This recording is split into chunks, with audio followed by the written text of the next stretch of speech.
Mga amigos, mga amigas, sa aking mga kababayan, pag-uusapan po natin ngayon ang kaso ni Senator Jinggoy Estrada. Tungkol ito doon sa PDAP scam na kanyang kinasangkutan years ago. Ito pong PDAP ay tungkol sa pera ng bayan na dapat sana'y napunta sa mga proyektong inilaan ng ating pamahalaan para sa mga kababayan natin, pero ang pondo ay napunta sa bulsa ng iilan.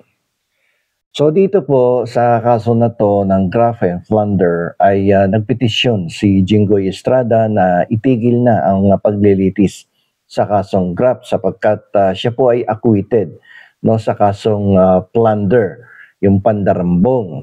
Ang sabi niya, kung itutuloy ito ay magkakaroon ng double jeopardy sapagkat according to the principle of absorption, yung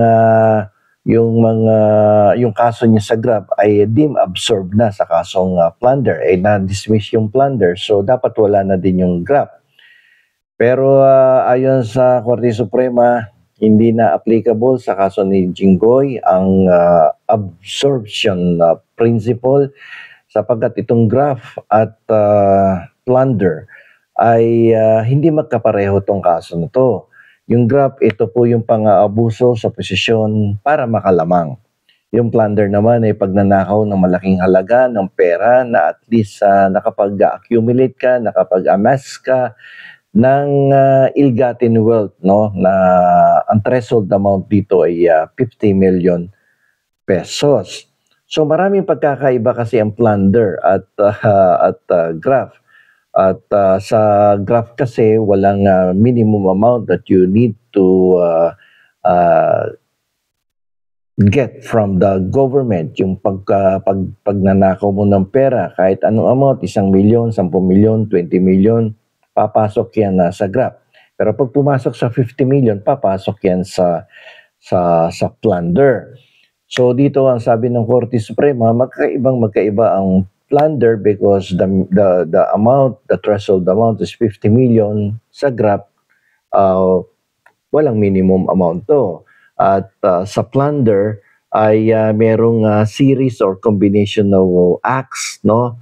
At in conspiracy with another public official and other private parties. Sa kaso dito kay Jinggoy, nakipag-conspire daw siya dito kay Janet Lim Napoles na siyang nagmay-ari ng mga bogus na NGO na kung saan doon inilagay yung pondo na inendorso ni Jinggoy para sa PDAP para mapunta doon sa mga proyektong kung totoo sana ay pinakinabangan ng taong bayan.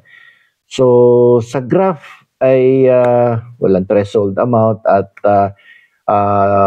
one individual act is already enough. Hindi mo kailangan ng series, hindi mo kailangan ng kombinasyon ng mga criminal acts, no? In conspiracy with another person para makaipon ng ill-gotten wealth amounting to 50 million pesos. So walang series, walang combination of criminal acts sa graft na kaso. So dun sa kaso na yan ni Jinggoy Estrada, nag-present ng mga ebidensya, no? Like for instance yung mga whistleblower na nagbunyag ng PDAP scam, dokumento na nagpapakita ng pag-endorso ni Estrada sa mga peking proyekto. Mga pera na napunta sa kumpanya ni Janet Lim Napoles. At yun yung sa plunder. Pero alam niyo po yung pagbigay lamang ng endorsement ng senador sa NGO ni Napoles para gamitin yung pondo ng PDAP sa ilalim ng opisina ni Jinggoy Estrada, enough na yun para maging magandang ebidensya para magkaroon ng potential conviction for the crime of graft. Sapagkat dito ay nag-extend ka ng favor to another party to the injury of the government. So medyo alanganin ang posisyon dito ng ating senador. So kaya hindi na-dismiss tong kasong graft at nakaligtas lamang si Jinggoy do sa kasong plunder. Kaya kumilos ang kanyang tagapagtanggol at nagpetisyon sa Korte Suprema na dapat isinama na sa dismissal yung graft.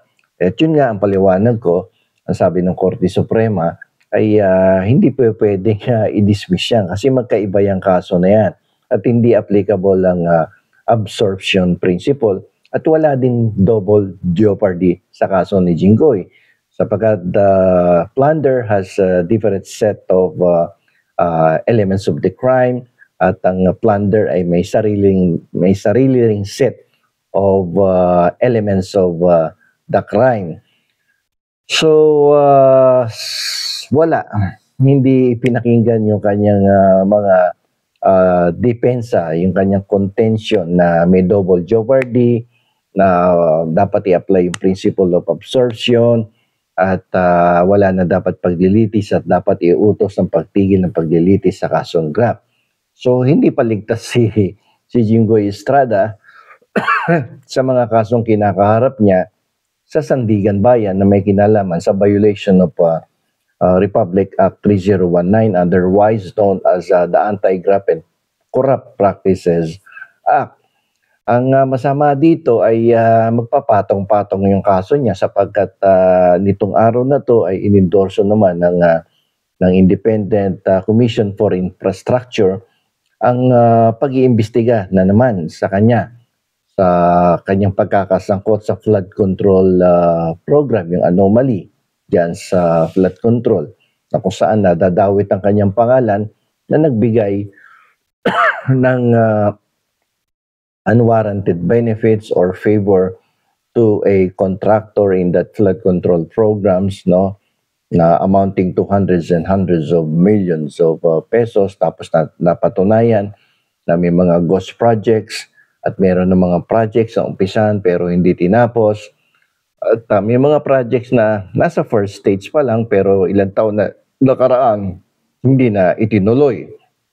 So dahil dito si Jinggoy at ang ilan pang mga senador, congressman at private, no, na parties ay nasama dito sa mga inendorso ng ICI para imbestigahan at potentially to file a complaint or information with the Sandigan Bayan para sila ay litisin at malaman kung talagang sila ay nagkasala sa kasong plunder at kasong graft. Ang malungkot nito, kanina nabasa ko sa isang article, no, binirify ko na din man, binalidate ko na itong pinsan din ni Jinggoy na si Pagsanhan Mayor E.R. Ejercito na dati ring isang artista ay dinecline or dininay yung kanyang motion for reconsideration sa Korte Suprema sa kasong graft. Kasi siya ay noon ay nasangkot sa isang anomalya diyan sa Pagsanhan Municipality na kung saan ay napatunayan ng lower court na siya ay nagbigay ng pabor sa isang insurance company dahil sa pag-procure ng insurance policy para sa mga bankero diyan sa Pagsanhan Municipality. Napatunayan sa paglilitis na si ER o si Mayor Ejercito ay binigyan ng pabor, hindi pinadaan sa public bidding ang procurement of insurance at ginawang negotiated procurement at napatunayan din na ang insurance agency ay wala pong lisensya at walang papeles talaga, hindi rehistrado at dahil dito ay na-convict si Mayor Ejercito sa lower court pero dinala niya sa Korte Suprema. Pero sabi ng Korte Suprema, since wala ka naman na ipakitang bagong ebidensya para ikaw ay mapawalang sala, walang bagong arguments, so therefore we will maintain the decision of the lower court and we find you guilty of graft under Republic Act 3019 and you should be sent to prison for 8 years, suffer the imprisonment for 8 years, and you are already disqualified to hold public office perpetually. So medyo masakit sa parte ni Mayor Ejercito ang pangyayaring ito dahil lamang sa insurance, no? Insurance business na yan. Dapat kasi pag pumapasok tayo sa mga ganitong transaksyon at ikaw ay isang public official, siguraduhin na kumpleto ang papel at legal ang mga dokumentong isinusumite ng isang kampanya na nakikipag-negotiate, nakikipag-transact sa ating pamahalaan. Hindi porket kaibigan o may nagrekomenda o kamag-anak ay atin nang papaboran. Kasi at the end of the day, yung public official ang siya magsasuffer ng legal consequences of entering into a bogus contract like the insurance company is not actually a legitimate insurance company because it does not possess the necessary legal documents and registration from all government agencies. So, yan po ang aral natin sa episode na to. Sa mga public officials, make it sure that you are dealing with the proper agency or company at dapat may legal personality. Hindi yung hindi siya nag-i-exist dahil walang papeles, walang registration, walang mayor's permit, walang articles of incorporation. At doon naman sa iba, kung gusto nyong gumawa ng isang proyekto katulad ng flood control program na yan na may milyon-milyon na pondo, gamitin nyo talaga ang pondo para sa kapakinabangan ng ating mga kababayan. Huwag yung nag-endorso kayo sa mga contractors ng proyekto at gamitin yung mga pondong in-sponsoran ninyo sa bicameral conference at walang masama dun Ikaw nag-sponsor ng proyekto, pinapondohan mo, in-endorso mo sa contractor, walang masama dun kung gagawin talaga ang proyekto. Pero kung ang proyekto ay hindi naman pala ginawa o ginawa man ay hindi tinapos, ay ibang usapan po yun. Kayo ay nagkakaroon ng kasalanan sa ilalim ng ating mga umiiral na batas at may takdang kaparusahan yan sa ilalim ng ating batas. So, public service yan public service is a big sacrifice. So, dapat nagsasakripisyo kayo dyan.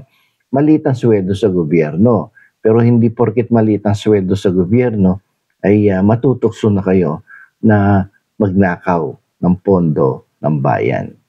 So, dapat matuto kayo para hindi na maulit ang mga ganitong klaseng sitwasyon sa ating pamahalaan. So, dito na lamang po. Ito po ang inyong lingkod, Attorney Rene Bueno. Marami pong salamat sa inyong pakikinig.